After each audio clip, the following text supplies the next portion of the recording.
அனைவருக்கும் வணக்கம். TNPSC group 4, 2 and 2A notifications எல்லாமே இதுக்கப்புறம் வந்துட்டு லைனாக வரப்போகுது அப்படின்னு சொல்லி நமக்கு நல்லாவே தெரியும். ஸோ பொது தமிழில் எப்படிலாம் படிக்கணும், பொது தமிழில் நீங்கள் நிறைய மார்க் ஸ்கோர் பண்ணுறோம் அப்படின்ற நோக்கத்துக்காக நம்ம என்ன பண்ண போகிறோம் அப்படின்னா, சிலபஸில் இருக்க ஒரு டாப்பிக்லேயுமே டெய்லி வந்து நம்ம கிளாஸஸ் போட போகிறோம். சரியா?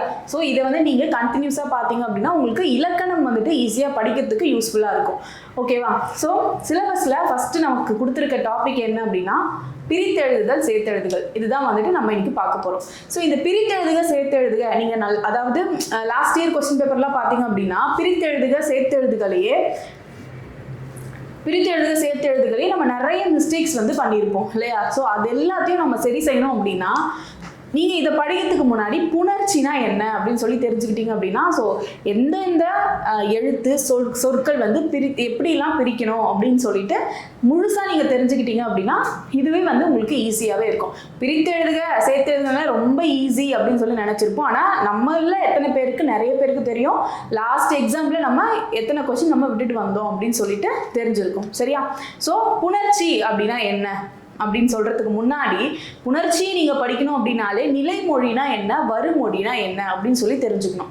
சரியா? இப்போ இரண்டு சொற்கள் சேருது இல்லையா? ஸோ இப்போ இரண்டு சொற்கள் வந்துட்டு சேர்ற இடத்துல சேருது அப்படின்னா அந்த ரெண்டு இடத்துலையுமே முதல்ல இருக்கிற எழுத்து வந்துட்டு நிலைமொழி அப்படின்ட்டு சொல்லுவாங்க. சரியா? இரண்டாவது இருக்கிறது தான் வந்துட்டு வருமொழி. இந்த நிலைமொழி வந்துட்டு என்னன்னா எப்பவுமே பேர்லயே இருக்கு, நிலையா இருக்கும். வருமொழி, இந்த வருமொழி சேரும் பொழுது ஏற்படும் மாற்றங்கள் தான் வந்துட்டு புணர்ச்சி அப்படின்ட்டு சொல்லுவாங்க.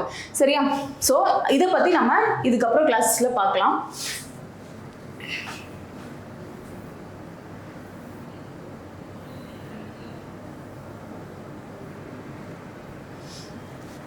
பாருங்க, புணர்ச்சி விதிகள். நிலைமொழி ஈரும் வருமொழி முதலும் இணைவதை புணர்ச்சி என்கிறோம். ஸோ நிலைமொழி ஈரும்னா என்ன? ஈரும் அப்படின்னாலே இந்த இடத்துல ஈரும் அப்படின்னாலே கடைசி, இறுதி. ஓகேவா? நிலைமொழி ஈறு வருமொழி முதலும் இணைவதை புணர்ச்சி அப்படின்னு சொல்றாங்க. இப்போ இதுக்கு வந்துட்டு நிலைமொழி அப்படின்னா ஒரு சின்ன எக்ஸாம்பிள். இப்போ வந்துட்டு வீடுகள்லாம் வந்துட்டு திருமணம் செஞ்சு வைக்கிறாங்கன்னு வச்சுக்கோங்களேன். திருமணம் செய்கிறவங்க வந்துட்டு பையன் வீட்டில் வந்துட்டு நிலைமொழி அப்படின்னு வச்சுக்கோ, பையன் வந்து நிலைமொழி. வருமொழி வந்துட்டு பெண்கள். ஏன்னா திருமணம் முடிஞ்சு என்ன பண்ணுவாங்க, பெண்களை தான் வந்துட்டு என்ன பண்ணுவாங்க, அவங்க வீட்டுக்கு கூட்டிகிட்டு வருவாங்க இல்லையா? ஸோ இவங்க ரெண்டு பேரையும் சேர்றது தான் வந்துட்டு என்னன்னு சொல்லுவாங்க, புணர்ச்சி அப்படின்னு சொல்லுவாங்க. ஸோ ரெண்டு நிலைமொழி வருமொழி சேர்ந்து நம்ம இன்னொரு புதுசா ஒரு சொல் எழுத்து உருவாகிறது தான் வந்துட்டு என்னன்னு சொல்லுவாங்கன்னா புணர்ச்சி அப்படின்ட்டு சொல்லுவாங்க. ஸோ பாருங்க, இதுக்கு எக்ஸாம்பிள் பாருங்க, தமிழ் கூட்டல் மொழி அப்படின்னு இருக்கு. ஸோ இது நிலைமொழி இல்லையா? தமிழ் அப்படின்றது நிலைமொழி. சரியா? வருமொழி அப்படின்றது, இதுல மொழி அப்படின்றது வருமொழி. ஸோ இது ரெண்டும் சேர்றதுதான் வந்துட்டு என்னது, தமிழ் மொழி. புரியுதா? ஸோ தமிழ் கூட்டல் மொழி அப்படின்றது இந்த இடத்துல தமிழ் அப்படின்றது நிலைமொழி, மொழி அப்படின்றது வருமொழி. ஓகேவா? இது ரெண்டும் சேர்ந்து புணர்றது தான் வந்துட்டு தமிழ் மொழி. இதுதான் வந்துட்டு புணர்ச்சி அப்படின்ட்டு சொல்லுவாங்க. சரியா? ஸோ நிலைமொழினா என்ன, வருமொழினா என்ன? எப்பவுமே நிலைமொழி அப்படி இல்லை, நீங்க ஈஸியா ஒரு ஞாபகம் வச்சுக்கணும், எனக்கு வந்து நிலைமொழினா என்னன்னு மறந்துடுது, வருமொழினா என்னன்னு தெரியல, அந்த டைம்ல எனக்கு ஞாபகம் வரல அப்படின்னா நிலைமொழி எழுதுங்களேன். ஃபர்ஸ்ட் நிலைக்கு நீ போடுறதுக்கு நீங்க என்ன பண்றீங்க, 1 அப்படின்னு போடுறீங்களா? ஸோ இதுதான் எப்பவுமே நிலைமொழி அப்படின்னா நீங்க முதல்ல எழுதுறது தான் வந்துட்டு நிலைமொழி அப்படின்னு ஞாபகம் வச்சுக்கோங்க. ஓகேவா? வருமொழியை வந்து நீங்க எப்படி எழுதுவீங்க, வா இப்படி போடுவீங்க இல்லையா? ஸோ வா அப்படின்றது ரெண்டும் நீங்க இப்படிதானே, அதாவது இப்படி சுழிச்சு இப்படிதானே எடுத்துட்டு வரீங்க ரெண்டுமே. ஸோ ரெண்டாவது நம்ம எழுத வேண்டியது வருமொழி அப்படின்னு சொல்லி ஒரு சின்ன டிப்ஸ். சரியா? ஸோ இதை ஞாபகம் வச்சுட்டீங்கன்னா நிலைமொழிக்கும் வருமொழிக்கும் எந்த ஒரு கன்ஃபியூஷனுமே உங்களுக்கு வராது. ஓகே? இதுல நிறைய வகைகள்லாம் இருக்கு. ஒரு புணர்ச்சியை நம்ம வந்து இப்ப பார்க்க போறோம். சரியா? உயிரீற்று புணர்ச்சி. ஃபர்ஸ்ட் புணர்ச்சினா என்னன்னு தெரிஞ்சிருச்சு, நிலைமொழினா என்ன தெரிஞ்சிருச்சு, வருமொழினா என்ன தெரிஞ்சிருச்சு. அடுத்தது உயிரீற்று புணர்ச்சி. உயிரீற்று புணர்ச்சி அப்படின்னா நிலைமொழியின் இறுதி எழுத்து. சரியா? நிலைமொழியின் இறுதி எழுத்து உயிர் எழுத்தாக இருந்தால் அது உயிரீற்று புணர்ச்சி அப்படின்ட்டு சொல்லுவாங்க. சரியா? நிலைமொழியோட இறுதி எழுத்து அப்படின்னா இது இப்போ நிலைமொழி. ஓகேவா? இந்த நிலைமொழியோட இறுதி எழுத்து உயிர் எழுத்தாக இருந்தால். இங்க என்ன எழுத்து இருக்கு? உயிர் எழுத்து இருக்கா மேம்? இங்க உயிர் எழுத்து இல்லையே அப்படின்னா இந்த கடைசி எழுத்தை இந்த புணர்ச்சியில நம்ம எப்பவுமே ஒரே ஒரு விஷயம் தான் வந்து நோட் பண்ணணும். என்ன அப்படின்னா இந்த கடைசி எழுத்து அதாவது இறுதி எழுத்துல இருக்கிறத லை அது எப்படி பிரிக்கலாம்? இல் கூட்டல் ஐ. இப்போ உயிர் எழுத்து வந்துருச்சா? கிளியரா? ஸோ லாஸ்ட் புணர்ச்சியில நீங்க பிரித்து எழுதணும் அப்படின்னாலே எப்படி நீங்க எடுக்கணும் அப்படின்னா நிலைமொழியின் இறுதி எழுத்து உயிரெழுத்தாக இருந்தால் அது உயிரிற்று புணர்ச்சி அப்படின்னு சொல்லிட்டு ஈஸியா உங்களுக்கு இது தெரிஞ்சிடும். ஆனா நிலைமொழியில உயிரெழுத்து இங்க எங்க இருக்கு அப்படின்னு சொல்லி தேடும்போது இந்த கடைசியில இருக்கிற நிலைமொழியின் இறுதி எழுத்துனா இதுதான். ஓகேவா? இந்த கடைசியில் இருக்க எழுத்தை நம்ம பிரிக்கணும். இல் கூட்டல் ஐ. இந்த லை எப்படி உருவாச்சு அப்படின்னு சொல்லி பார்த்தோம்னா இல் கூட்டல் ஐ அப்படின்னு சொல்லிட்டு பிரிச்சோம் அப்படின்னா இந்த ஐன்றது இங்க உயிரெழுத்து. இப்போ வந்துருச்சா? நிலைமொழியோட இறுதி எழுத்து. இறுதி எழுத்து என்னது? இல் கூட்டல் ஐ. ஐ அப்படின்றது உயிரெழுத்து. ஓகேவா? இந்த உயிரெழுத்து உயிரெழுத்தா இருந்துச்சு அப்படின்னா இதுதான் உயிரீற்று புணர்ச்சி. ஓகேவா? இதை இப்போ குழப்பிக்காது. சோ அடுத்தது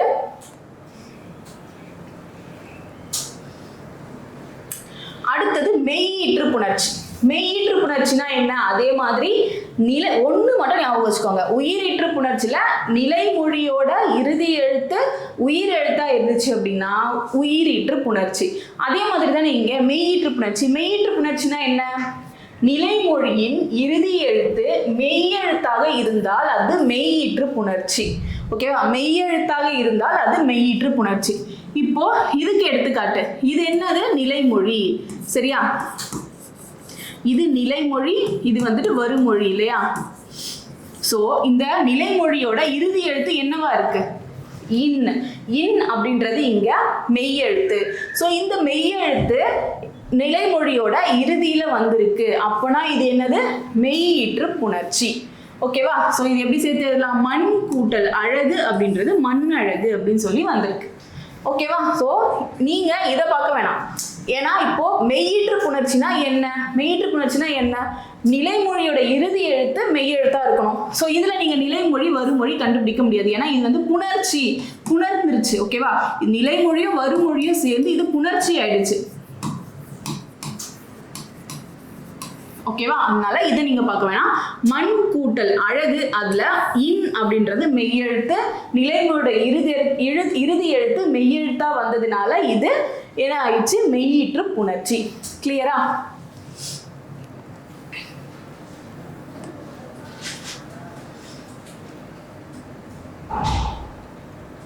அடுத்தது உயிர் முதல் புணர்ச்சி. உயிர் முதல் புணர்ச்சி. இப்போ ரெண்டுமே வந்துட்டு உயிரீற்று புணர்ச்சி மெய்யீற்று புணர்ச்சி அப்படின்னு சொல்லி நிலைமொழியோட நிலைய பார்த்தோம். இப்போ உயிர் முதல் புணர்ச்சி. உயிர் முதல் புணர்ச்சி அப்படின்னா வருமொழியின் முதல் எழுத்து உயிர் எழுத்தா இருக்கணும். சரியா? குழப்பிக்காதீங்க. உயிரீற்று புணர்ச்சி மெய்யீற்று புணர்ச்சி. உயிரீற்று புணர்ச்சினா நிலைமொழியில ஏற்படும் மாற்றம். நிலைமொழியோட இறுதி எழுத்து உயிரா இருந்துச்சு அப்படின்னா உயிரீற்று புணர்ச்சி. ஓகேவா? மெய்யீற்று புணர்ச்சி அப்படின்னா நிலைமொழியில இறுதி எழுத்து மெய் எழுத்தா இருந்துச்சு அப்படின்னா மெய்யீற்று புணர்ச்சி. இப்போ உயிர் முதல் புணர்ச்சி. ஸோ வருமொழி, இந்த இடத்துல நம்ம பார்க்க வேண்டியது வருமொழி. ஓகேவா? வருமொழியின் முதல் எழுத்து உயிர் எழுத்தாக இருந்தால், ஸோ வருமொழியின் முதல் எழுத்து என்னவா இருக்கு? உயிர் எழுத்தா இருக்கு. அப்போ இது உயிர் முதல் புணர்ச்சி. ஓகேவா? அடுத்தது மெய் முதல் புணர்ச்சி. மெய் முதல் புணர்ச்சினா என்ன? அதே மாதிரி வருமொழியோட முதல் எழுத்து மெய் எழுத்தாக இருந்துச்சு அப்படின்னா அது மெய் முதல் புணர்ச்சி. ஓகேவா? இங்க எங்க மெய் எழுத்து இருக்கு? இது அதாவது வருமொழியில எங்க மெய் எழுத்து இருக்கு அப்படின்னா முதல் எழுத்து அப்படின்னா என்ன சொல்லியிருக்கேன்? புணர்ச்சினாலே நம்ம டைரக்டா அங்க கொடுத்துருக்க மாட்டாங்க. நம்ம வந்து அதை பிரித்து எழுத வேண்டும். ஓகேவா? சோ இது எப்படி? இச்சு கூட்டல் ஈ. இது வந்து என்னது? சிலை, சீன்னு வந்திருக்கு. ஓகேவா? சோ இதுதான். இப்போ இந்த இடத்துல இச்சு தானே முதல்ல இருக்கு. இது எப்படி பிரிச்சிருக்காங்க? இச்சு கூட்டல் ஈன்னு பிரிச்சிருக்காங்க இல்லையா? அப்போ இது மெய் எழுத்து தானே. ஸோ மெய் முதல் புணர்ச்சி அப்படின்றப்போ வருமொழியின் முதல் எழுத்து மெய் எழுத்தா இருக்கணும். ஓகேவா? அப்போ நம்ம இங்கே பார்க்கும்போது இங்கே நமக்கு மெய் எழுத்து இல்லை. அப்போனா முதல் எழுத்து நம்ம என்ன பண்ணணும்? பிரித்து பார்க்க வேண்டும். சரியா? பிரித்து பார்த்தோம் அப்படின்னா அதில் இச்சு கூட்டல் ஈன்னு வருது. ஸோ இதுவுமே வந்துட்டு மெய் எழுத்து. ஸோ மெய் எழுத்து வந்ததுனால இது மெய் முதல் புணர்ச்சி. கிளியரா? அடுத்தது இதில் இயல்பு புணர்ச்சி. இயல்பு புணர்ச்சினா என்ன? இயல்பு புணர்ச்சினா என்ன அப்படின்னா ரெண்டு வார்த்தைகள், ரெண்டு சொற்களை நீங்க வந்துட்டு சேர்த்து எழுதும் பொழுது அதுல எந்தவித மாறுபாடும் இருக்காது, எந்தவித மாறுபாடும் இல்லாமல் தோன்றுவதுதான் வந்துட்டு இயல்பு புணர்ச்சி அப்படின்ட்டு சொல்லுவாங்க. ஸோ நிலைமொழியும் வருமொழியும் எவ்வித மாற்றமும் இன்றி இணைவது இயல்பு புணர்ச்சி. சரியா? எவ்வித மாற்றமும் இன்றி இணைவது. சரியா? ஸோ இயல்பு புணர்ச்சினா இயல்பா அங்க இருக்கிற ரெண்டு வார்த்தைய எந்த ஒரு மாற்றமும் இல்லாம அப்படியே சேர்த்து எழுதுறது தான் வந்துட்டு இயல்பு புணர்ச்சி. அதுக்கு எடுத்துக்காட்டு பாருங்க.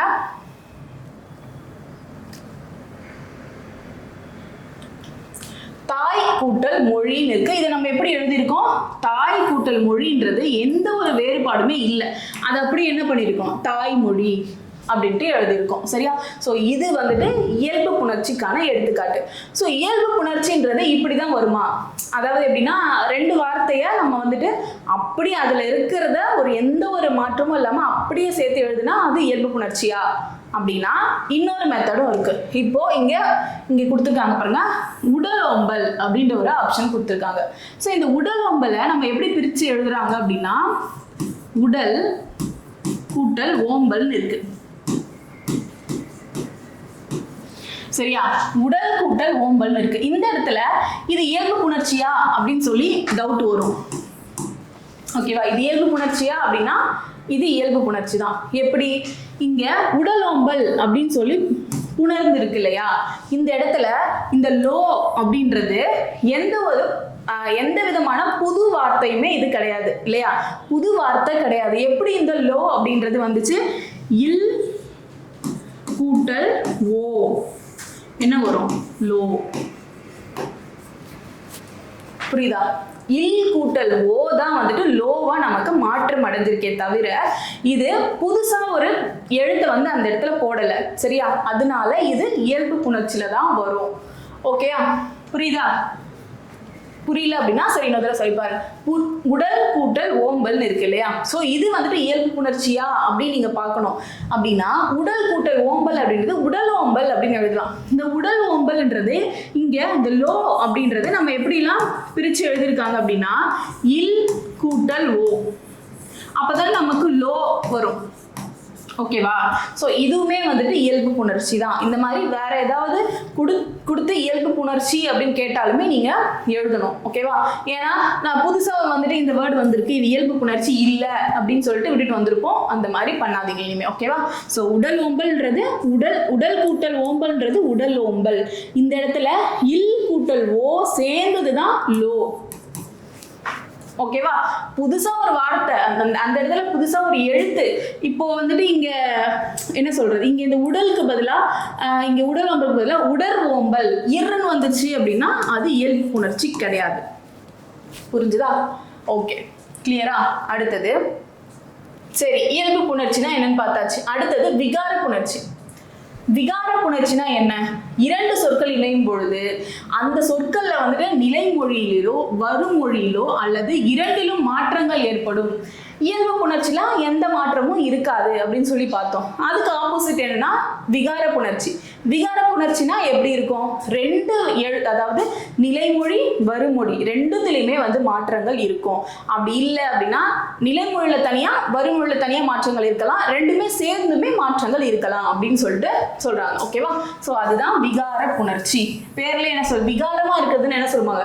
வித்தியாசமா இருக்குது, மற்ற இது ஒப்பிடும்போது வித்தியாசமா இருக்குது அப்படின்னு சொல்லிட்டு சொல்லுவாங்க. சரியா? ஓகே, இந்த விகார புணர்ச்சி வந்து மூன்று வகைப்படும். மூன்று வகை என்னென்ன? தோன்றல் விகார புணர்ச்சி, திரிதல், கெடுதல். தோன்றல் அப்படின்னா ரெண்டு எழுத்து நீங்க சேர்த்து எழுதும் போது புதுசா ஒரு எழுத்து உருவாகுது. ரெண்டு சொற்களை நீங்க வந்துட்டு எழுதுறீங்க, சேர்த்து எழுதும் போது புதுசா அந்த இடத்துல ரெண்டு சொற்களிலுமே இல்லாத ஒரு எழுத்து புதுசா உருவாச்சு அப்படின்னா அதுதான் வந்துட்டு தோன்றல். திரிதல் அப்படின்னா ஒரு எழுத்து வேறொரு எழுத்தா மாற்றம் அடையிறது தான் வந்துட்டு திரிதல் விகார புணர்ச்சி அப்படின்னு சொல்லுவாங்க. கெடுதல் விகார புணர்ச்சி அப்படின்னா நீங்க சேர்த்து எழுதும் பொழுது வருமொழியில அதாவது நிலைமொழியில இருக்க ஏதாவது ஒரு எழுத்து வந்துட்டு கெட்டு போயிடும் அதை நம்ம எடுத்துக்க மாட்டோம். சரியா? கெடுதல் அப்படின்னா அந்த ஒரு எழுத்தை விட்டுட்டு மற்ற 2 சொற்களை நம்ம சேர்த்து எழுதுறது தான் வந்துட்டு கெடுதல் விகார புணர்ச்சி. ஓகேவா? ஒன்னொன்றுக்கும் எக்ஸாம்பிள் பார்த்துடலாம். தோன்றல் விகார புணர்ச்சி. நிலைமொழியும் வருமொழியும் இணையும் பொழுது புதிதாக ஒரு எழுத்து தோன்றுதல். சரியா? சோ நிலைமொழியும் வருமொழியும் இணையும் போது புதுசா ஒரு எழுத்து தோன்றுச்சு அப்படின்னா அதுதான் வந்துட்டு என்னது? தோன்றல் விகார புணர்ச்சி. ஓகே,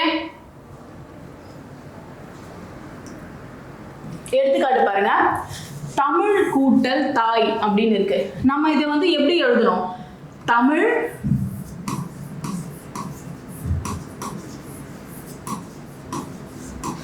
இப்படி எழுதணுமா? இப்படி எழுதக்கூடாது, தப்பு. சரியா? தோன்றல் விகார புணர்ச்சி. சரியா? தமிழ் கூட்டல் தாய் அப்படின்றது நம்ம எழுதுறோம்னா இங்க என்ன வந்திருக்கு? இத்து வந்திருக்கு. தமிழ் கூட்டல் தாய். ஓகேவா? இத் அப்படி வந்திருக்கு. நம்ம எப்பவுமே பிரித்தெழுதுக சேர்த்து எழுதுகள் வந்து உங்களுக்கு டவுட் வந்துச்சுன்னா அந்த வார்த்தையை வந்து நீங்க என்ன பண்ணா சொல்லி பார்க்கணும். சொல்லி பார்த்தோம்னா நம்ம புள்ளி வச்ச எழுத்து வந்துச்சுன்னா நம்ம எப்படி சொல்லுவோம் அப்படின்னா, ஸோ தமிழ் கூட்டல் தாய்ன்னு இருக்கு இல்லையா, நீங்க உச்சரிக்கும் போது எப்படி சொல்லுவீங்க? தமிழ் தாய் அப்படின்னு சொல்லுவீங்க. இத்து இல்லை அப்படின்னா தமிழ் தாய் அப்படின்னு சொல்லுவாங்க. அப்படி சொல்லக்கூடாது. தமிழ் தாய் அப்படின்னு நீங்க சொன்னீங்கன்னா இத்து அந்த இடத்துல வரும். எப்பவுமே நீங்க எக்ஸாம் சரி எங்கேயா இருந்தாலும் சரி உச்சரித்து பாருங்க. சரியா? இப்போ வேற ஏதாவது வார்த்தை கொடுத்துருந்தாலும் கூட உச்சரித்து பார்த்தீங்க அப்படின்னா அதுக்கான ஆன்சர் உங்களுக்கு கரெக்டா தெரிஞ்சிடும். சரியா? தமிழ் தாய் அதாவது சரியான முறையில உச்சரிக்கணும். நம்ம பேச்சு வழக்கில் இருக்கிற சொற்களை வந்து நம்ம உச்சரிச்சோம் அப்படின்னா தப்பா தான் போடுவோம். ஓகேவா? தமிழ் கூட்டல் தாய் அப்படின்றது தமிழ் தாய். இதுல புதுசா ஒரு வார்த்தை இங்க உருவாயிருக்கு. அதனால தோன்றல் விகார புணர்ச்சி. ஓகேவா? திரிதல் விகார புணர்ச்சி. திரிதல் விகார புணர்ச்சினா என்ன அப்படின்னா நிலைமொழியும் வருமொழியும் இணையும் பொழுது ஓர் எழுத்து வேறு எழுத்தாக மாறுவது. சரியா? நிலைமொழி வருமொழி. நிலைமொழி நான் என்ன சொன்னேன்? முதல்ல வர்றது, வருமொழி 2வது வரும். ஸோ இதுதான் வந்துட்டு அது சேரும் பொழுது ஒரு எழுத்து வேறு எழுத்தாக மாற்றம் பெறுவது தான் வந்துட்டு திரிதல் விகாரம். சரியா? வில்கொடி அப்படின்றது இந்த இடத்துல என்னவா மாறி இருக்கு? விற்கொடி அப்படின்னு மாறி இருக்கு. சரியா? இதை பார்த்தோன்னே நீங்க கண்டுபிடிச்சுன்னா இது திரிதல் விகாரம். இல்லைன்றது என்னவா வந்திருக்கு? இர்ரா வந்திருக்கு. சரியா? இல் இரு புதுசா என்ன பண்ணிருக்கு? இல்லைன்றது இர்ரா மாறி இருக்கு. அந்த இடத்துல அப்ப அது என்னது? திரிதல் விகார புணர்ச்சி. ஓகேவா?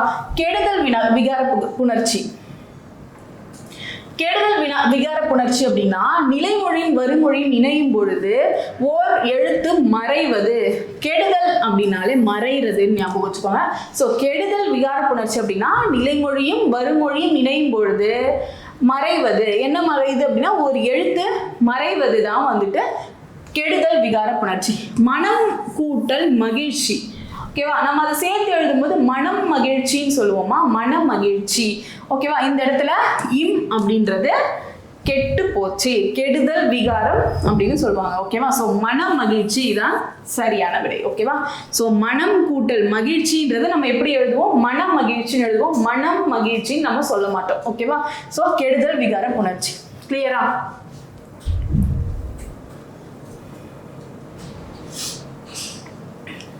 ஓகே, ஸ்டார்டிங்லேயே வந்து நம்ம என்ன சொல்லியிருந்தோம்? இதுல இந்த விகார புணர்ச்சியில வந்துட்டு 3 வகை இருக்குன்னு தெரியும். ஆனா இந்த 3 வகைகள்ல வந்துட்டு என்னன்னா ஒரு வார்த்தையிலேயே வந்துட்டு 1 இல்ல 2க்கு மேற்பட்ட விகாரங்கள் வந்து நம்ம புணரும் அப்படின்னு சொல்லி நம்ம சொல்லியிருக்கோம். சரியா? ஸோ என்ன அப்படின்னா இப்போ ஃபர்ஸ்ட் பாருங்க, நாடகம் கூட்டல் கலைன்னு இருக்கு இல்லையா?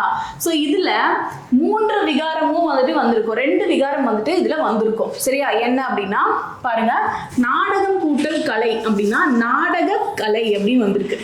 சரியா? நாடக கலை இந்த இடத்துல கா இருக்கு. ஓகே, இது வரைக்கும் இருக்கு. நாடக கலை இருக்கா? ஆனா இம் அப்படின்றது இங்க இல்ல. இம் இல்ல அப்படின்னா அந்த இடத்துல என்ன புணர்ச்சி வந்திருக்கு அப்படின்னா கெடுதல் புணர்ச்சி. ஓகேவா, கெடுதல் புணர்ச்சி 1. கெடுதல் வந்திருக்கா, ஒரு புணர்ச்சி. அடுத்தது பாருங்க, நாடகம், அதாவது இது வரைக்கும் இருக்குன்னு சொன்னல, நாடக கலைன்னு இருக்கு. வந்து கெட்டுருச்சு, கெடுதல் புணர்ச்சி. ஓகேவா, அதே மாதிரி காக்கு பக்கத்துல இன்னொரு எழுத்து புதுசா என்ன வந்திருக்கு, நாடக கலை, வந்திருக்கு. தோன்றல் விகார புணர்ச்சி. சரியா, தோன்றல் விகார புணர்ச்சி. இதே மாதிரி 1 இல்லைன்னா 2க்கு மேல விகார புணர்ச்சிகளுமே வந்துட்டு ஒரு சேர்த்து எழுதுக பிரித்து எழுதுகளை வரும் அப்படின்னு சொல்லியிருப்பாங்க. ஓகேவா, அதான் சொல்றாங்க. சோ 2 சொற்கள் இணையும் போது ஒன்றுக்கு மேற்பட்ட விகாரங்கள் நிகழ்வது உண்டு. ஓகேவா, ஒன்றுக்கு மேற்பட்ட விகாரங்கள் நிகழ்வது உண்டு அப்படின்னு சொல்லுவாங்க.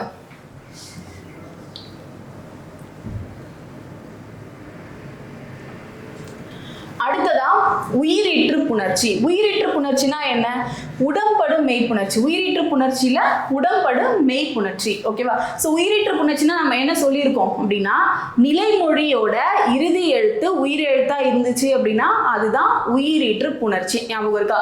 ஓகே, இதுல உடம்படு மெய்ப்புணர்ச்சினா என்ன, 2 நிலைமொழியின் இறுதி எழுத்தும் வருமொழியின் முதல் எழுத்தும், நிலைமொழியின் இறுதி எழுத்தும் வருமொழியின் முதல் எழுத்தும் உயிரெழுத்துகளாக இருந்தால் உச்சரிப்பின் போது ஒளி உடன்படாது.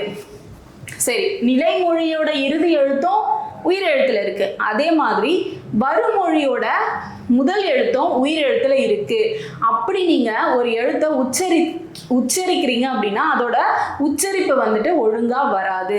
சரியா, சோ அதுக்கு என்ன பண்ணணும் அப்படின்னா, உடன்படாத விரு சொல்லியும் சேர்த்து புணர்க்க ஒரு மெய் உடம்படும் மெய் அப்படின்னு சொல்லுவாங்க. ஓகேவா, அந்த மாதிரி. சோ எந்த மாதிரி, நிலைமொழியும் வருமொழியும் இதோட இறுதி எழுத்தும் வருமொழியோட முதல் எழுத்தும் என்ன ஆகல, ஸோ 2த்துலையுமே வந்துட்டு உயிர் எழுத்து வருது அப்படின்னா அந்த இடத்துல நம்மளால உச்சரிக்க முடியாது. ஸோ அதை மாத்துறதுக்காக நம்ம ஒரு எக்ஸ்ட்ராவா ஒரு மெய் அப்படின்ற ஒரு மெய்யை ஆட் பண்றோம். அதுக்கு பேர் தான் வந்து உடம்படு மெய், உடம்படு. ஓகேவா, ஸோ இதுல பாருங்க, 18 மெய் எழுத்துக்களில் மட்டுமே உடம்படு மெய்களாக வரும்.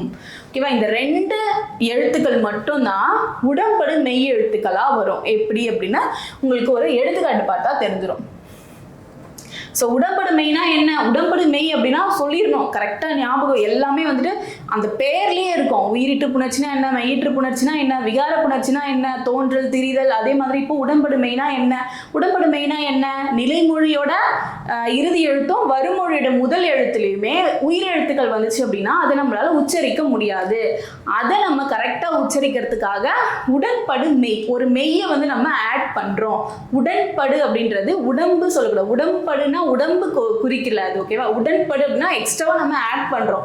ஸோ அதுதான் வந்துட்டு உடன்படு அப்படின்றது. அந்த இடத்துல புதுசா ஒரு வார்த்தையை நம்ம உருவாக்குறோம் அப்படின்னா அதுதான் வந்துட்டு உடன்படு மெய். அதுல மொத்தம் 18 மெய்யெழுத்துக்கள்ல நமக்கு இந்த 2 எழுத்துக்கள் தான் வந்துட்டு உடன்படு மெய் எழுத்துக்களா வரும் அப்படின்னு சொல்றாங்க. சரியா, ஸோ எடுத்துக்காட்டு பார்க்கலாம். முதல்ல காட்சி கூட்டல் கூட்டல் அழகு அப்படின்னு கொடுத்துருக்காங்க. ஸோ காட்சி, ஓகேவா, இது எப்படி சி வந்திருக்கா, லாஸ்ட்ல சி இருக்கு. இந்த இடத்துல சி அப்படின்றது என்னது, இச்சி கூட்டல் ஈன்னு வரும். ஓகேவா, இச்சி கூட்டல் ஈ. இதை இப்போதைக்கு நீங்க போட வேண்டாம். சரியா, இச்சி கூட்டல் ஈ அப்படின்றது இது இந்த கடைசி எழுத்து, நிலைமொழியோட கடைசி எழுத்தை நம்ம பிரிச்சோம் அப்படின்னா என்ன வருது, உயிர் எழுத்து வருது. அதே மாதிரி வருமொழியின் முதல் எழுத்து என்ன இருக்கு சொன்னா, உடன்படு மெய் அப்படின்னா, ஸோ இது நிலைமொழி, இது வருமொழி. இது வந்து நம்ம எக்ஸ்ட்ராவா நம்ம ஆட் பண்ற உடம்படு மெய் எழுத்து.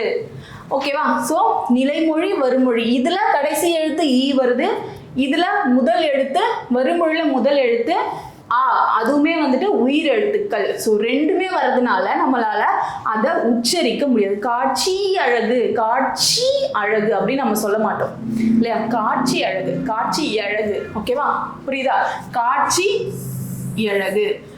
ஓகேவா, ஸோ இகர ஈரு அப்படின்னா லாஸ்ட்ல ஈருல வந்துட்டு என்ன வருது, இகரம் வருது. ஈருல என்ன வருது? இகரம் வருது. ஈருனா இறுதி எழுத்துன்னு அர்த்தம். ஓகேவா? ஸோ இகரத்துல என்ன வருது? ஈரு வருது. ஈரு எப்படி வருது? இதை பிரிச்சா இச்சு கூட்டல் ஈ அப்படின்னு சொல்லி ஈரு வருது. ஈருல இகரம் வருது. ஓகேவா? ஸோ அப்போ அந்த இடத்துல நம்ம யூஸ் பண்ற ஒரு எழுத்து தான் வந்துட்டு ஈ. புரியுதா? காட்சி கூட்டல் அழகு, இதை நம்ம எப்படி சேர்த்து எழுதலாம் அப்படின்னா, ஸோ இது ரெண்டுமே பிரிக்கும் போது உயிரெழுத்துக்கள் வருது. அந்த உயிரெழுத்துக்கள் ரெண்டும் ஒரே மாதிரி வந்துச்சு அப்படின்னா அந்த இடத்துல நீங்க ஆட் பண்ண வேண்டியது ஈ அப்படின்ற எழுத்து. ஓகேவா? காட்சி அழகு இது எப்படி மாறி இருக்கு?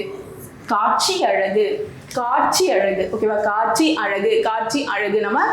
நம்ம சேர்த்து எழுத வேணாமே. இப்போ காட்சி கூட்டல் அழகு சொல்றதுமே இப்போ கூட்டல் இல்லாம சொல்லி பாருங்க, காட்சி அழகு. ஓகேவா? ஆனா சேர்த்து எழுதினாலுமே உங்களுக்கு அதே உச்சரிப்பு தானே வருது, காட்சி அழகு.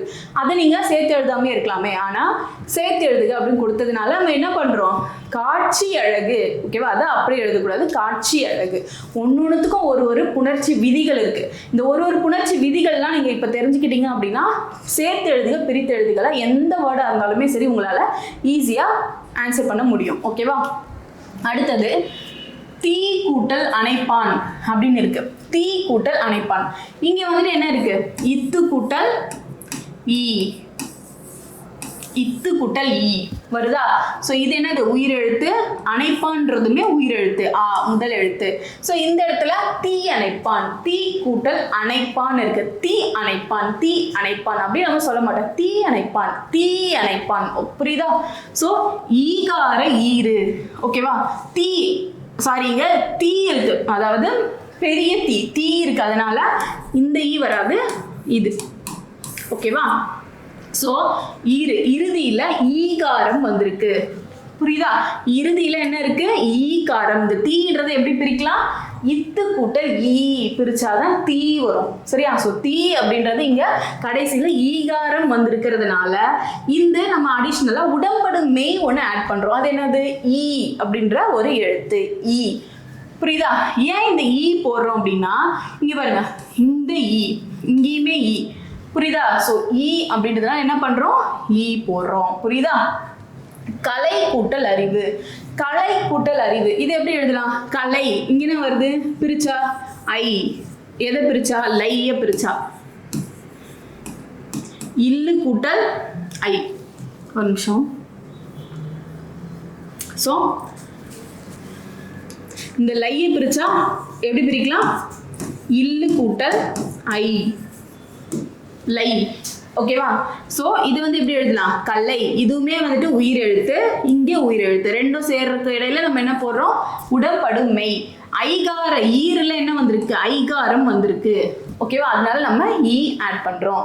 சரியா? அடுத்த எக்ஸாம்பிள் பார்க்கலாம். நீங்க உங்களுக்கு பார்த்தாலே தெரிஞ்சிடும். இப்போ சிலை கூட்டல் அழகுன்னு இருக்கு, காட்சி கூட்டல் அழகு. ஓகேவா? காட்சி கூட்டல் அழகுன்னு இருக்கு. காட்சி கூட்டல் அழகு அப்படின்னா அந்த இடத்துல நம்ம இவ்வு போட்டா என்ன வரும், ஈ போட்டா என்ன வரும் அப்படின்னு சொல்லி நீங்களே வந்துட்டு ஒரு மைண்ட்ல போட்டு பார்க்கணும். ஸோ காட்சி அழகு அப்படின்றது காட்சி வழகு நம்ம சொல்ல மாட்டோம். காட்சி வழகுனா இங்க ஈகாரம் வந்திருக்கு. ஈகாரம் மீன்ஸ் அங்க ஈ வந்திருக்கு. அப்போ காட்சி வகரம், காட்சி வழகுன்னு போட்டோம்னா அதுக்கு பொருளே இல்லை. சரியா? ஓகேவா? அடுத்தது பாருங்க, மா கூட்டல் இலை. சரியா? இந்த மா கூட்டல் இலை அப்படின்றது மா, மா அப்படின்றது ஒரு எழுத்து. மா அப்படின்றது நம்ம எப்படி பிரிக்கலாம்? இம்மு கூட்டல் மா தான், ஆ தான் வந்து மா. ஸோ இதுவுமே வந்து என்னது? உயிரெழுத்து. இலை அப்படின்றதும் உயிரெழுத்து. ரெண்டும் சேர்ற இடத்துல நம்ம என்ன இங்க எழுத்து போடணும்னா இவ்வு போடணும், இவ். ஓகேவா? மா கூட்டல் இலை அப்படின்றது மாவிலை, மா இலை அப்படின்னு போடக்கூடாது. சரியா? மா இலைன்னு போட்டீங்கன்னா தப்பாயிரும். ஸோ மா கூட்டல் இலை அப்படின்றது மாவிலை. ஓகேவா? ஆகார ஈரு. ஈருல வந்து என்ன வந்திருக்கு? ஈரு அப்படின்னா, ஈருனா அங்க பெரிய ஒரு வார்த்தை இல்லை. ஈரு அப்படின்றது இறுதி. ஓகேவா? ரெஜிஸ்டர் பண்ணிடுங்க மைண்ட்ல. ஏன்னா புணர்ச்சியை பத்தி படிக்கிறீங்க அப்படின்னா இந்த ஈரு அப்படின்ற வார்த்தை தான் வந்துட்டே இருக்கும். மெய் ஈற்று புணர்ச்சி, உயிர் ஈற்று புணர்ச்சி. ஓகேவா? ஸோ எல்லாமே ஈருல தான் வரும். அதனால ஸோ ஈருல வந்து என்ன வந்திருக்கு? ஆகாரம் வந்திருக்கு. அப்படின்னா நம்ம போட வேண்டியது இவ். கிளியரா? அடுத்தது பூ கூட்டல் இவ், பூ கூட்டல் அழகு. பூ கூட்டல் அழகு அப்படின்றத பூ வந்து எப்படி பிரிக்கலாம்? இப்பு கூட்டல் ஊ. ஓகேவா, அதுதான் வந்துட்டு பூ. ஸோ ஈரில் என்ன வந்திருக்கு, ஊகாரம் வந்திருக்கா. அப்போ அந்த இடத்துல நம்ம சேர்க்க வேண்டியது இவ். உடம்படு மெய் டாபிக் பார்த்துட்டு இருக்கோம். அதுல ஓகேவா, இவ், இந்த உடம்படு மெய் வந்து இவ் ரெண்டு தான் நம்ம ஆட் பண்ணுவோம். ஸோ இதுல இவ் தான் இப்ப நம்ம பார்த்துட்டு இருக்கோம். சரியா, இவ் தான் வந்துட்டு இங்கே நம்ம சேர்த்து எழுதணும். அப்போ பூவழகு. புரியுதா, இவ் அப்படின்றது பூவழகா நமக்கு இங்க மாறும். சரியா,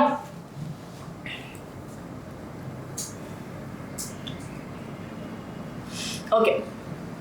அடுத்தது தனித்தனியா இல்லாம ரெண்டுமே சேர்ந்து வர்றது பார்க்க போறோம். இப்போ சே கூட்டல் இழை, சே இழை. சே அப்படின்னா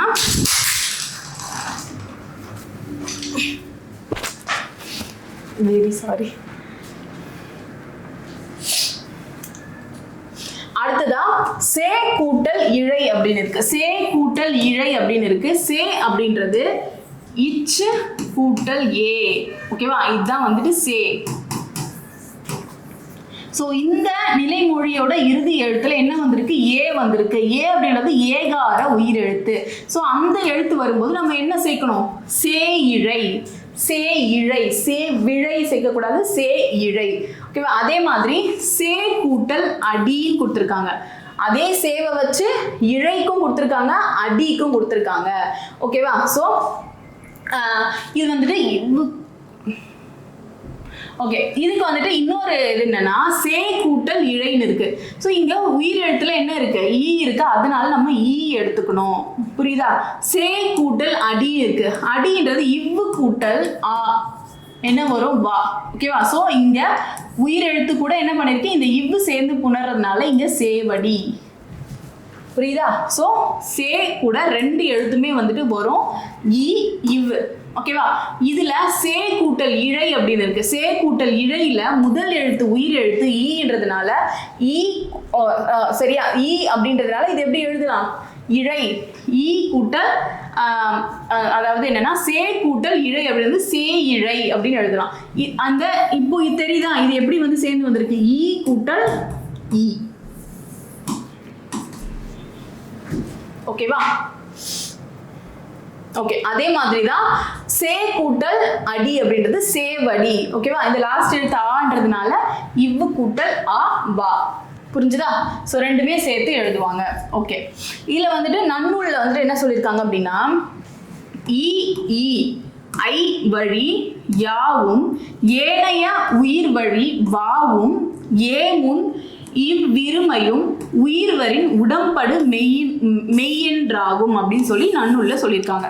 சரியா, ஸோ என்னன்னா நம்ம சொன்னதுதான் ஈ அப்படின்ற எழுத்து உயிர் எழுத்து வரும்பொழுது என்ன ஆகும் அப்படின்னா சேர்த்து எழுதும் போது ஈ சேர்ப்போம். அதே மாதிரி ரெண்டுமே ஈ இவ் ரெண்டுமே வந்துட்டு உயிரெழுத்துக்கள் வரும்பொழுது நம்ம சேர்த்து எழுதுவோம் அப்படின்னு சொல்லிட்டு சொல்றாங்க. இந்த உடம்படு மெய் என்றாகும். உடம்படு மெய்க்கு நன்னூலா இந்த இந்த இதை வந்து சொல்லியிருப்பாங்க. ஓகேவா,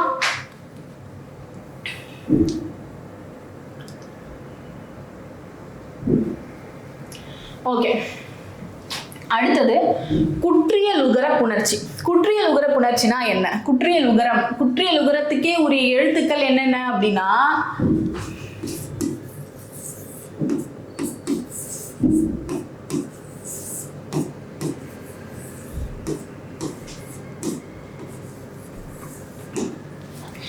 ஓகேவா, குற்றியலுகரத்துக்கே உரிய எழுத்துக்கள் கு சு டு து பு ரு.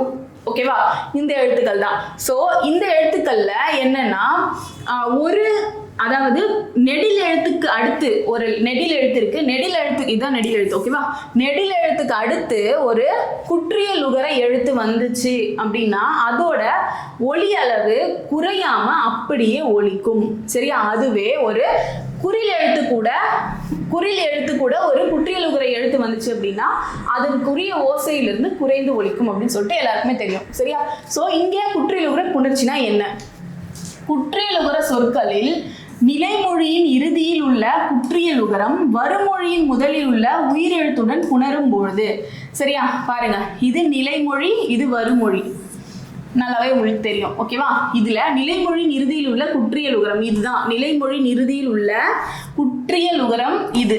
சரியா, வருமொழியின் முதலில் உள்ள உயிரெழுத்துடன் புணரும் பொழுது, வருமொழியின் முதலில் உள்ள உயிரெழுத்து. ஸோ குற்றியல் உகரத்தோட அதாவது நிலைமொழியோட இறுதியில குற்றியல் உகரத்தோட எழுத்து, ஓகேவா, குற்றியல் உகர எழுத்து வருமொழியில முதல்ல இருக்க உயிரெழுத்து கூட புணரும் பொழுது தான் ஏறிய மெய்யை நிறுத்தி உகரத்தை மறைக்கும். சரியா? ஸோ என்னன்னா தான் ஏறிய மெய் அப்படின்னா இந்த இடத்துல சூ இருக்கு. சூ எப்படி எழுதுவோம்? இச்சு கூட்டல் ஊ தான் வந்துட்டு சூ இல்லையா? ஸோ தான் ஏறிய மெய்யை, இந்த மெய்யை விட்டுட்டு என்ன எழுதும் அப்படின்னா மாசு கூட்டல் அற்றார்ன்றது மாசற்றார். ஓகேவா? ஸோ அப்படின்றது வந்துட்டு என்னன்னா தான் ஏறிய மெய்யை போடாம இங்க என்ன வந்திருக்கு? சா வந்திருக்கு. மாஸ் அற்றார் வந்துட்டு பின் நிலைமொழி இறுதியில் உள்ள வருமொழி முதல் எழுத்தாகிய உயிரெழுத்துடன் புணரும். ஸோ என்ன ஆகும் அப்படின்னா இங்க இருக்கிற மெய்யெழுத்து வராம இங்க என்னாச்சு? ஆ இருக்கா? ஸோ அப்ப பாருங்க, இச்சு கூட்டல் ஆன்னு புணரும். புரியுதா? குழப்பிக்க வேணாம். ஸோ என்ன அப்படின்னா நிலைமொழியோட இருங்க, இன்னொரு தடவை சொல்றேன்.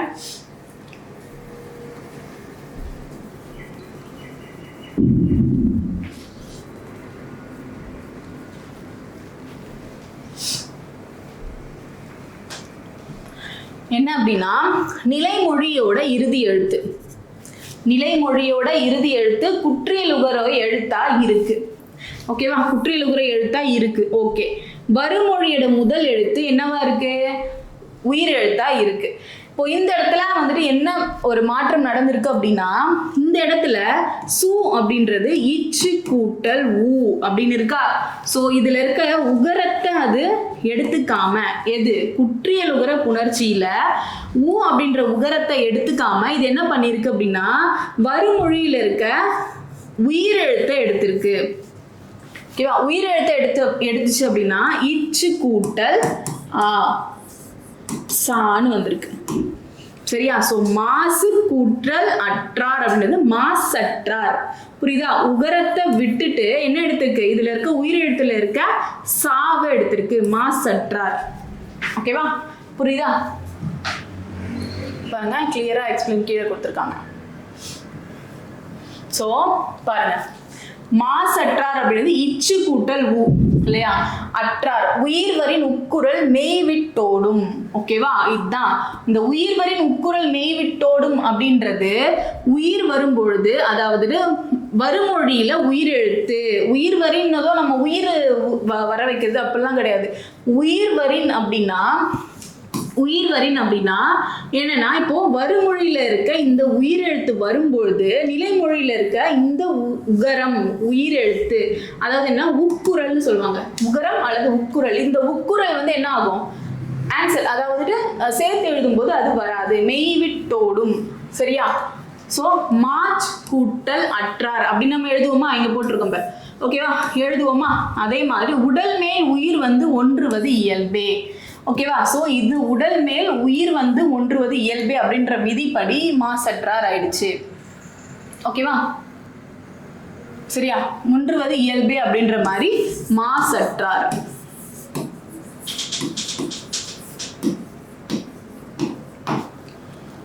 ஓகே, அடுத்தது இட்டு இரு என்னும் இரு மெய்களோடு ஊர்ந்து வரும் நெடில் தொடர் உயிர் தொடர் குற்றியல் உகரம் வருமொழியோடு சேரும்பொழுது ஒற்று ரெட்டித்து புணரும். ஓகே, அதாவது இட்டு இரு என்னும் இரு மெய்களோடு சரியா வர்ற நெடில் தொடர்.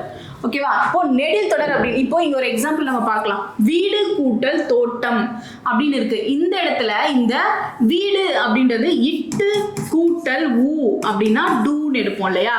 ஸோ இது வந்துட்டு என்னன்னா ஒன்று ரெண்டா ரெட்டிப்பாகி வரும் அப்படின்னா இந்த இட்டு அப்படின்றது 2 தடவை புணரும் அப்படின்னு சொல்றாங்க. எக்ஸாம்பிள் பார்த்தா உங்களுக்கு புரியும் பாருங்க.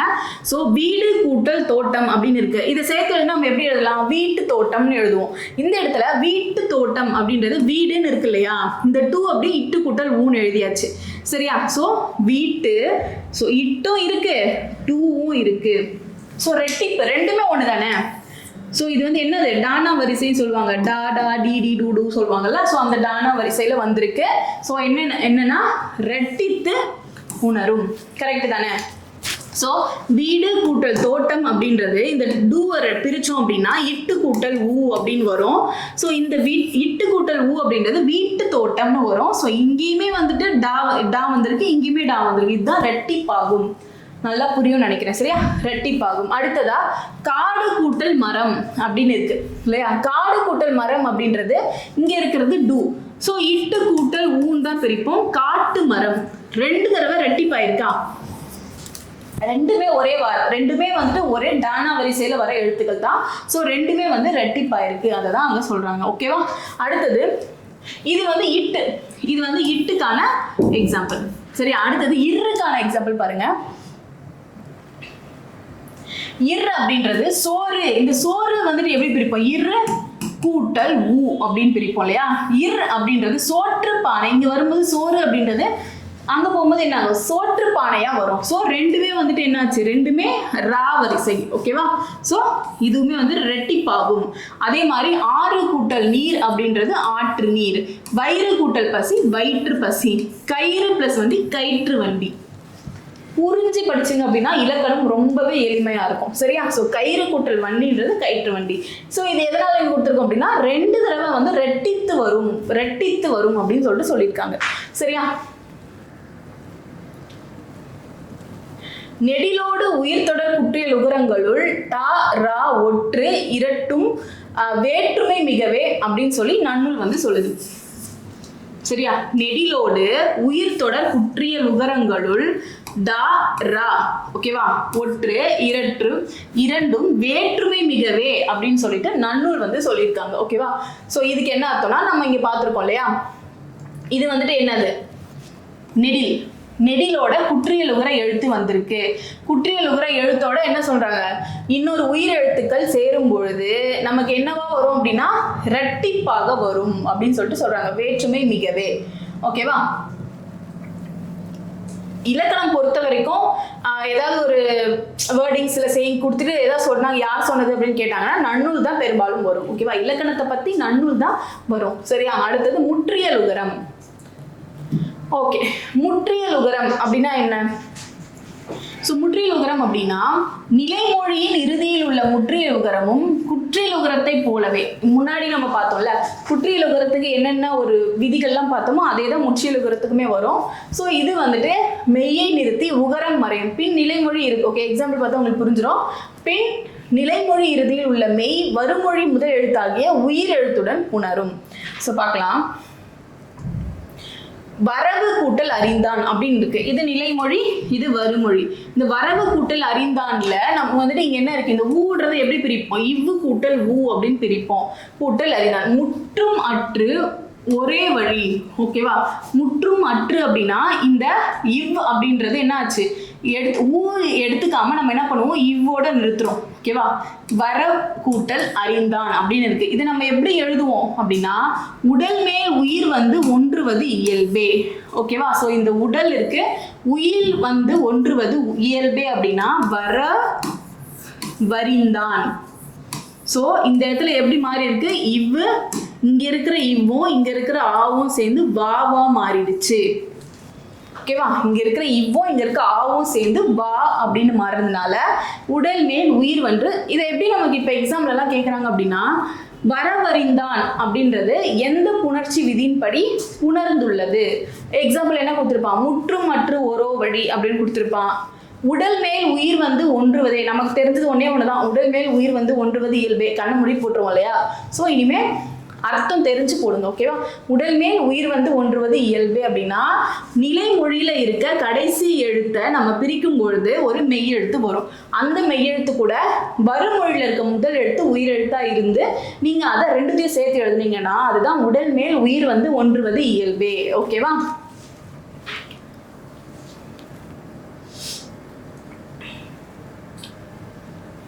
ஓகே. இயல்பீறு விதியீறு புணர்ச்சி. இயல்பீராகவோ விதியீராகவோ வரும் நிலைமொழியின் இறுதியில் நிற்கும் உயிர் எழுத்துடன். சரியா. சோ இயல்பீராகவோ விதியீராகவோ நிலைமொழியின் இறுதியில் நிற்கும் உயிர் எழுத்துடன் பள்ளி இல் கூட்டல் ஈ வரும் லீ இல்லையா? சோ உயிர் எழுத்துடன் கசதப என்னும் கா ச த ப என்னும் வல்லின மெய்களை முதலில் கொண்ட வருமொழி சொல் சேரும் பொழுது அவற்றின் இடையே வல்லின ஒற்று மிகுந்து புணரும். ஸோ என்னன்னா வருமொழியில உயிரெழுத்து நிலைமொழியில உயிரெழுத்து வந்து அதாவது இல் கூட்டல் ஈ அப்படின்றது உயிரெழுத்து இல்லையா?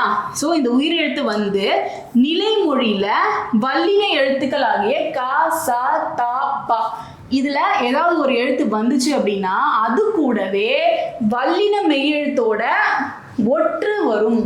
புரியுதா? இப்போ வல்லின மெய்யெழுத்திங்க கா ச த ப இப்படி இருக்கு சரியா? சோ இதோட ஒற்றுனா என்ன? ஒற்றுனா ஒண்ணும் இல்ல, புள்ளி வச்ச எழுத்து. ஓகேவா? இச்சு இத்து இப். இப்ப புரியும் பாருங்க. பள்ளி அப்படின்றதுல லீய பிரிச்சோம்னா இல் கூட்டல் ஈ சரியா? இதுல தோழன் அப்படின்றது தாத்தா தீதி தா வரிசை எழுத்துக்கள். சோ இது வந்துட்டு எதுல வரும்? காசா தப வல்லின எழுத்துக்கள்ல வரும் சரியா? சோ அப்படி சேர்த்து எழுதும் போது பள்ளி தோழன். சோ தாக்கு நேரம் என்ன இருக்கு? இத்து இருக்கா? பள்ளி தோழன் அப்படின்ற அதோட இனமே ஆன இன்னொரு எழுத்து வந்துட்டு ஒற்று வந்து சேரும் அப்படின்னு சொல்லியிருக்காங்க சரியா? சோ திரைப்படம் இருக்கு சரியா? இங்க வந்துட்டு திரை ரை அப்படின்றது எப்படி பிரிக்கலாம்? இரு கூட்டல் ஐன்றது ரை அப்படின்னு நமக்கு தெரியும் இல்லையா? சோ இந்த லை அதாவது இங்க உயிரெழுத்து இருக்கு, இங்க இருக்கிறது வந்துட்டு வல்லின எழுத்து. புரியுதா? உயிரெழுத்து வல்லின எழுத்து. அப்படி இருக்கும்போது இந்த வல்லின எழுத்தோட ஒற்று வரும். வல்லின எழுத்தும் வரும், அது கூட அதோட ஒற்று வரும், அதோட இனமான ஒற்று வரும். புரியுதா? இதோட இனமான ஒற்று என்னது? இப்ப திரைப்படம் அப்படின்னு சொல்லிட்டு வரும் சரியா? ஈஸி தான் இது.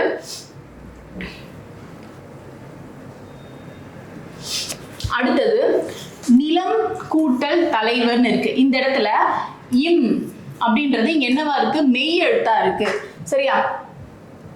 இந்த மெய்யெழுத்து வந்துட்டு பாருங்க நிலத்தலைவர் அப்படின்னு எழுதுறாங்க. ஓகேவா? சோ இயல்பினும் விதியினும் நின்ற உயிர் முன் கச தப மிகும். ஓகேவா? இயல்பினும் வரும், விதியினும் வரும். இயல்பீற்று புணர்ச்சியிலும் வரும், விதியீற்று புணர்ச்சியிலுமே வந்துட்டு என்ன வரும் அப்படின்னா கச தப மிகும் அப்படின்னு சொல்றாங்க சரியா? இங்க நம்ம மேல சொன்னோம்ல அதே தான் வந்துட்டு இங்க நமக்கு செய்யுள் வடிவுல கொடுத்துருக்காங்க சரியா? நிலம் கூட்டல் தலைவர் நிலத்தலைவர். ஓகேவா? இது என்ன? வல்லின எழுத்தோட அதோட ஒற்று சேர்ந்திருக்கு. பிளஸ் நிலம் அப்படின்றது கெடுதல் விகார புணர்ச்சியின் மூலமா இது போயிட்டு என்ன வருது? இதோட ஒற்று சேர்ந்திருக்கு. புரியுதா? அதே மாதிரி மரம் பிளஸ் களம், மரம் களம்னு போட மாட்டோம், மரக்களம். சோ இதோட ஒற்று சேர்ந்துட்டு இம் அப்படின்றது வந்துட்டு உங்களுக்கு கெடுதல் விகார புணர்ச்சி மூலமா இது கேட்டிருக்கு. ஓகேவா?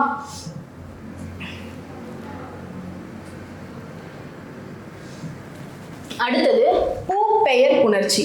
பூ பெயர் புணர்ச்சினா என்ன அப்படின்னா, ஸோ இந்த பூவை வச்சு எப்படிலாம் வந்து புணர்ச்சிகள் வந்து உருவாகுது. பூ என்னும் சொல் நிலைமொழியா இருக்க, நிலைமொழியில உங்களுக்கு பூ அப்படின்ற சொல் இருந்துச்சு அப்படின்னா வருமொழியின் முதலில் வல்லின மெய் வரும் பொழுது வல்லின மெய் மிகுந்து புணரும். மாறாக பெரும்பாலும் அதன் இடத்தில் மெல்லின மெய் மிகுதலும் உண்டு. ஸோ என்னன்னா பூ அப்படின்ற ஒரு எழுத்தை வச்சு உங்களுக்கு நிலைமொழி இருக்கு. வருமொழியில உங்களுக்கு முதல்ல வல்லின மெய் வருது அப்படின்னா, வல்லின மெய்னா என்ன? கசட தபர. ஓகேவா? அதுதான் வந்துட்டு வல்லினம். ஸோ இந்த வல்லினம் மெய் வந்துச்சு அப்படின்னா அந்த இடத்துல வந்துட்டு உங்களுக்கு வல்லின மெய்யும் வரலாம், அந்த இடத்துல மெல்லின மெய்யும் வரும் அப்படின்னு சொல்லிட்டு சொல்றாங்க. எக்ஸாம்பிள் பாருங்க. இந்த இடத்துல பூ கூட்டல் கொடின்னு கொடுத்துருக்காங்க. இந்த இடத்துல இது என்னது? பூக்கொடி அப்படின்னு நம்ம போட்டிருக்கோம். பூ கூட்டல் தொட்டி அப்படின்னா பூ தொட்டி அப்படின்னு சொல்லி போட்டிருக்காங்க சரியா? இந்த இடத்துல சோ இது வந்துட்டு என்னது? வல்லினம். ஓகேவா? சோ வல்லினம் அப்படின்னா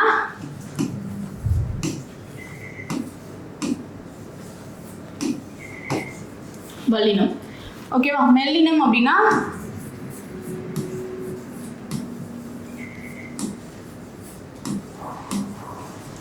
ஓகேவா? இது வல்லினம், இது மெல்லினம். ஓகேவா? பூ கூட்டல் கொடி அப்படின்றத வல்லினம் வச்சும் நம்மளால ஸோ வல்லினம் வச்சு நம்ம என்ன பண்ணலாம், பூக்கொடி அப்படின்னு எழுதலாம். அதோட இனமான இனவெழுத்து, ஓகேவா, இதோட இணை எழுத்துன்னு சொல்லுவாங்க. இதை இந்த வல்லினமும் மெல்லினமும் என்ன எழுத்துக்கள், இணை எழுத்துக்கள். ஸோ இதோட இனமான இந்த எழுத்துக்களை வந்துட்டு பூங்கொடி அப்படின்னு சொல்லிட்டு எழுதலாம். அதே மாதிரி பூதொட்டி அப்படின்னு இருக்கு, பூ கூட்டல் தொட்டி அப்படின்னு இருக்கு, பூத்தொட்டி அப்படின்னு எழுதலாம். அதாவது வல்லின எழுத்து சேர்த்து எழுதலாம். அப்படி இல்லைன்னா இதோட இனமான என்ன சொல்லலாம், பூந்தொட்டி, ஓகேவா, இதோட இனமான பூந்தொட்டியோட இணை எழுத்துக்களை சேர்த்து பூந்தொட்டி அப்படின்னு எழுதலாம். பூ கூட்டல் சோலை பூச்சோலை அப்படின்னு இருக்கு, ஓகேவா. பூச்சோலை இதுக்கு இணை எழுத்து என்னது, ஓகேவா. ஸோ பூஞ்சோலை அப்படின்னு நம்ம எழுதணும். அதே மாதிரி பூ கூட்டல் பந்து அப்படின்னா பூப்பந்துன்னு எழுதலாம், பூம்பந்து அப்படின்னு எழுதலாம். இப்போட இணை எழுத்து இம், ஓகேவா, அப்படியே எழுதலாம். பூப்பெயர் முன் இனமென்மையும் தோன்றும், ஓகேவா. ஸோ பூப்பெயர் முன் இனமென்மை அப்படின்னா மெல்லினம் தோன்றும், மெல்லினமும் தோன்றும் அப்படின்னு சொல்லிட்டு நன்னூலார் வந்து சொல்றாரு, ஓகே.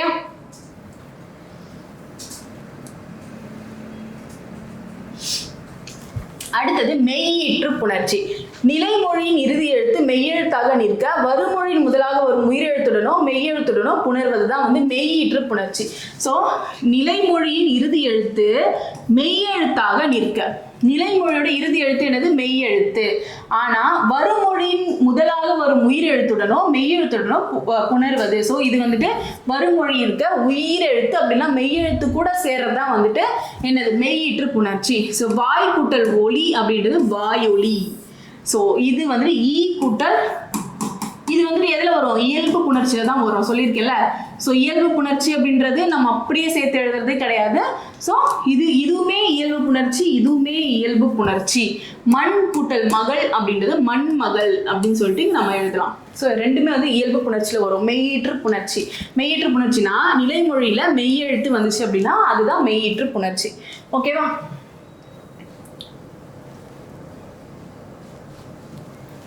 அடுத்தது தனிக்குறில் முன் ஒற்று புணர்ச்சி. தனிக்குறில் முன் ஒற்று புணர்ச்சி அப்படின்னா நிலைமொழியின் இறுதி எழுத்து தனிக்குறி சார்ந்த மெய்யெழுத்தாக நின்று, நிலைமொழியின் இறுதி எழுத்து தனிக்குறில், தனிக்குறில்னா இந்த கான்றது குறில் எழுத்து, இது தனியா இருக்கு, ஒரு தனி குறில் மெய்யெழுத்தாக நின்று வருமொழியின் முதல் எழுத்து, வருமொழி முதல் எழுத்து என்னவா இருக்கு, உயிரெழுத்தாக இருப்பின் நிலைமொழி ஒற்று ரெட்டிப்பாகும் அப்படின்னு சொல்லிட்டு சொல்றாங்க.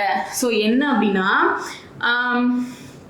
கல் கூட்டல் அதர் அப்படின்னு இருக்கு இல்லையா. ஸோ இந்த இடத்துல நிலைமொழியோட முதல் எழுத்து இறுதி எழுத்து வந்துட்டு என்ன இருக்கு, மெய் எழுத்தா இருக்கு, வருமொழியில உயிரெழுத்தா இருக்கு. இப்படி வரும்பொழுது இருப்பின் நிலைமொழி ஒற்று ரெட்டிக்கும், நிலைமொழியில இருக்க ஒற்று ரெட்டிக்கும் கல்லதர் அப்படின்ட்டு நம்ம எழுதணும், ஓகேவா.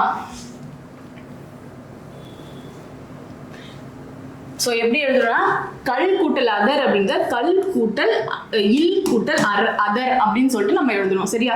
ஸோ கல்லதர், ஓகேவா, ரெட்டிப்பாகும். ஸோ என்ன ஈஸியா சொல்லணும் அப்படின்னா ஒரே எழுத்து ரெண்டு எழுத்து, அதாவது நம்ம முன்னாடி பார்த்தது ரெண்டு இணை எழுத்து, ஓகேவா. ஸோ இத்து வந்துச்சு அப்படின்னா அதோட இணை எழுத்து என்ன பார்த்தோம், ஸோ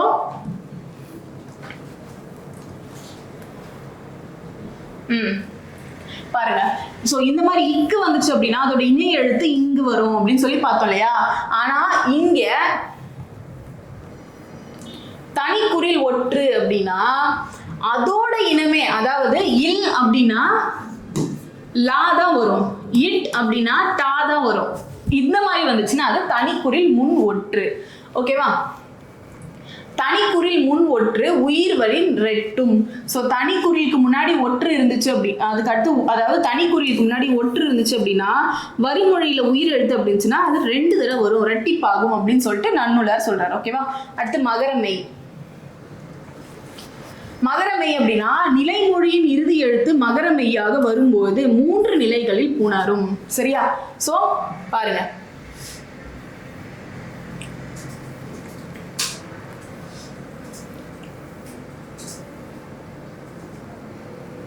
ஓகே 3 நிலைகளில் வரும் அப்படின்னு சொல்லிட்டு சொல்றாங்க. என்ன அப்படின்னா மகரமெய் இறுதி எழுத்து மகரமெய், மகரமெய்னா மாவரிசை எழுத்துக்கள் எல்லாமே மகரமெய் அப்படின்னு சொல்லுவாங்க. ஸோ மகரமெய்யோட இறுதி எழுத்து அதாவது நிலைமொழியோட இறுதி எழுத்து மகர மெய்யா இருந்துச்சு அப்படின்னா 3 நிலைகளில் புணரும் அப்படின்னு சொல்லிட்டு சொல்றாங்க. என்னென்ன நிலை அப்படின்னா மகரமை கெட்டு புணரும். மகரமை 1, அந்த மகரமை வந்து நம்ம எடுத்துட்டு என்ன பண்ணுவோம், டைரக்டா சேர்த்து எழுதுவோம்.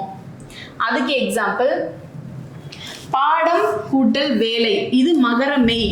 இது வந்து எடுத்து எப்படி எழுதுவோம், பாட வேலை அப்படின்னு சொல்லிட்டு நம்ம எழுதியிருக்கோம். ஓகேவா? அதே மாதிரி செகண்ட் மகரமை கெட்டு இனமெல்லின எழுத்து தோன்றி புணரும். ஸோ இனமெல்லின எழுத்து அப்படின்னா காலம் கூட்டல் கடந்தான் அப்படின்றது காலங்கடந்தான்.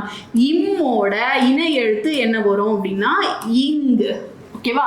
ஸோ காலம் கூட்டல் கடந்தான்றது காலங்கடந்தான் அப்படின்னு சொல்லிட்டு நமக்கு மாறும். ஓகேவா? மகரமை கெட்டு வல்லினம் மிகுந்து புணரும். ஸோ வல்லினம் மிகுந்து புணரும் அப்படின்னா அதுக்கு எக்ஸாம்பிள் பழம் கூட்டல் தோல் அப்படின்னு இம்மோட இணை எழுத்து வந்துட்டு ஈத்து. சரியா? பழம் கூட்டல் தோல் அப்படின்றது பழத்தோல் வந்து அப்படின்ற ஒரு முறையில வந்து புணரும். சரியா? அடுத்து பண்பு பெயர் புணர்ச்சி.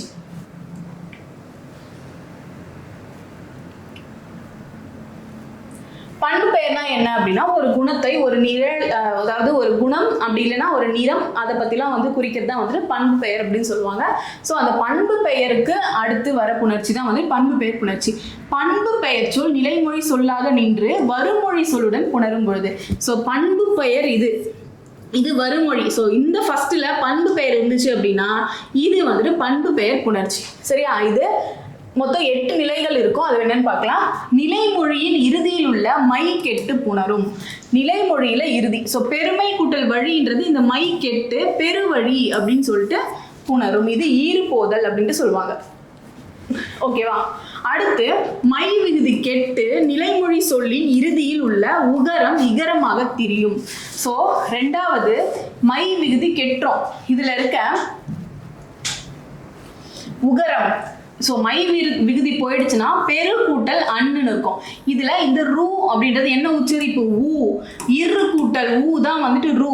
ஸோ இது வந்துட்டு என்ன ஆகும் அப்படின்னா உகரம் இகரமாக திரியும் அப்படின்றாங்க. பெரு அப்படின்றது பெரு கூட்டல் ஈறு போதல் விதிப்படி என்ன ஆச்சு, இந்த ஈறு வந்துட்டு என்ன ஆயிடுச்சு, ரூ அப்படின்றது ஈயா மாறிடுச்சு.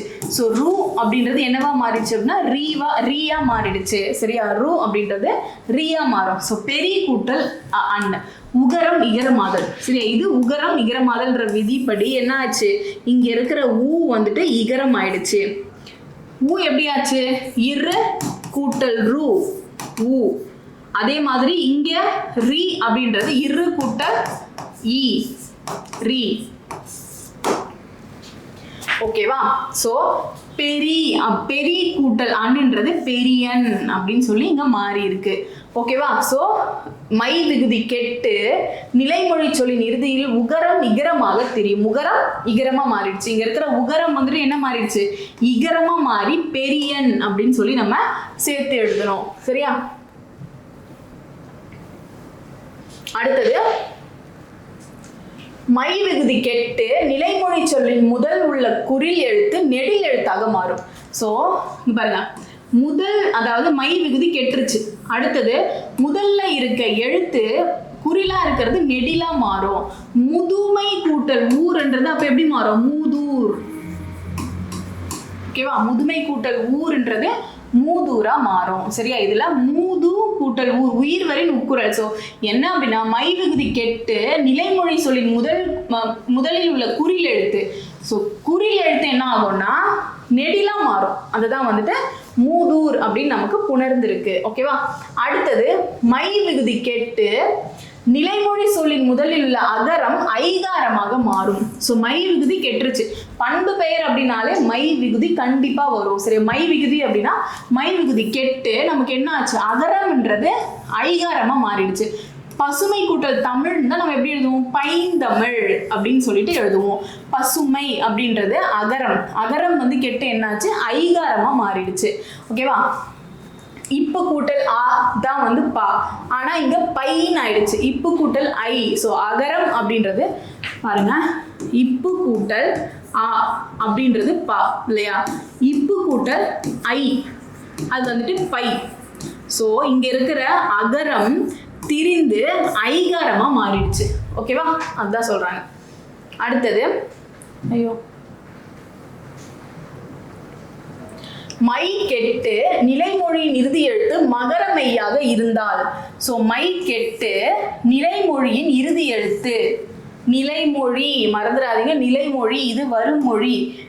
மை கெட்டுருச்சு, அப்போ நிலைமொழியோட இறுதி எழுத்து மகர மெய்யாக இருந்தால், மகர மெய் தானே, மா வரிசை எல்லாமே மகர மெய் இருந்தால் முன்னின்ற மெய் திரிதல் விதியின்படி புணரும்.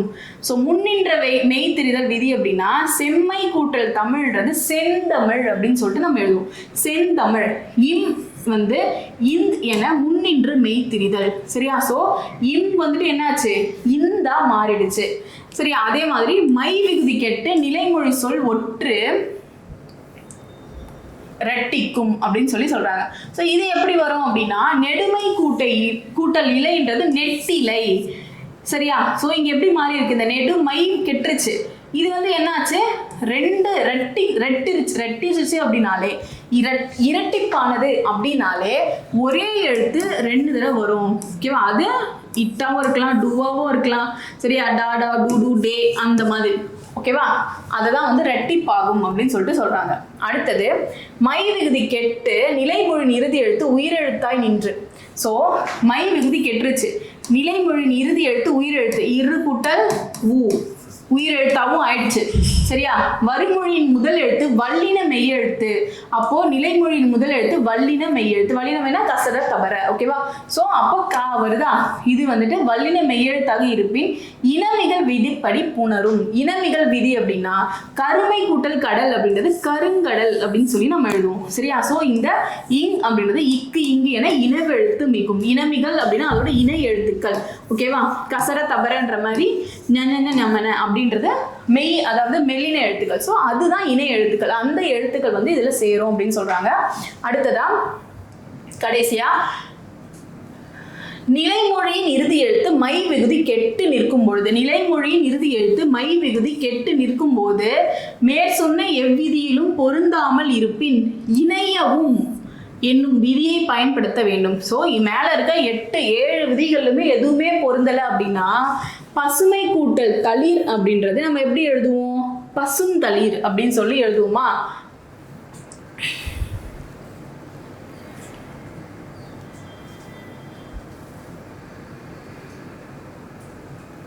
ஓகே. ஸோ இது நம்ம எப்படி எழுதுவோம் அப்படின்னா பசுமை கூட்டல் தளிர் அப்படின்றத பசும் தளிர். ஸோ முதல்ல இருக்கிற எழுத்து வந்துட்டு இணையவும் அப்படின்ற விதிப்படி இணைஞ்சிருக்கு. சரியா? பசும் தளிர், பை கூட்டல் தளிர் இணையவும் அப்படின்றதுனால பைந்தளிர் இல்ல சாரி பசுமை கூட்டல் தளிர்ல பைந்தளிர் அப்படின்னு சொல்லிட்டு நம்ம எழுதணும். சரி, என்ன விதிப்படினா இணையவும் அப்படின்ற விதிப்படி அப்படின்னு கொடுத்துட்டாலே பசுமை கூட்டல் தளிர்னு எழுதாம பைந்தளிர். என்ன விதிப்படி இணையவும் அப்படின்ற விதி கொடுத்தாலே பைந்தளிர் அப்படின்னு சொல்லிட்டு நம்ம எழுதணும். ஓகேயா? இருபோதல் இடையுகரம் ஈயாதல் ஆதி நீடல் அடியகரம் ஐயாதல் தன்னொற்று இரட்டல் முன்னின்ற மெய்திரிதல் இனமிகள் இணையவும் பண்பிற்கு இயல்பே அப்படின்னு சொல்லிட்டு சொல்றாங்க. சரியா? ஈறுபோதல் விதிப்படி மை விகுதி போனாலுமே நமக்கு என்ன வரும் அப்படின்னா ஆதி நீடல். ஸோ அடியகரம், அதாவது ஆதி நீடல் அடியகரம் ஐயாதல். ஸோ இங்கதான் நம்ம பார்த்தோம் இல்லையா? ஸோ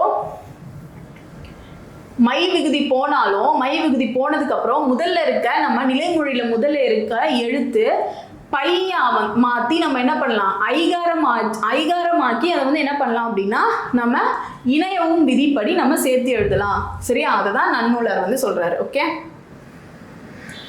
ஓகே இன்னைக்கு வந்துட்டு நம்ம டிஎன்பிஎஸ்சி குரூப் 4 and 2A இருக்க ஃபர்ஸ்ட் டாபிக்ல பிரித்து எழுதுக சேர்த்து எழுதுக. இதை வந்து என்னன்னா புணர்ச்சி விதிகள் தெரிஞ்சுக்கிட்டாலே நீங்க பிரித்து எழுதுக சேர்த்தது ஈஸியா படிக்க முடியும். ஸோ நெக்ஸ்ட் கிளாஸ்ல மீட் பண்ணலாம். பை.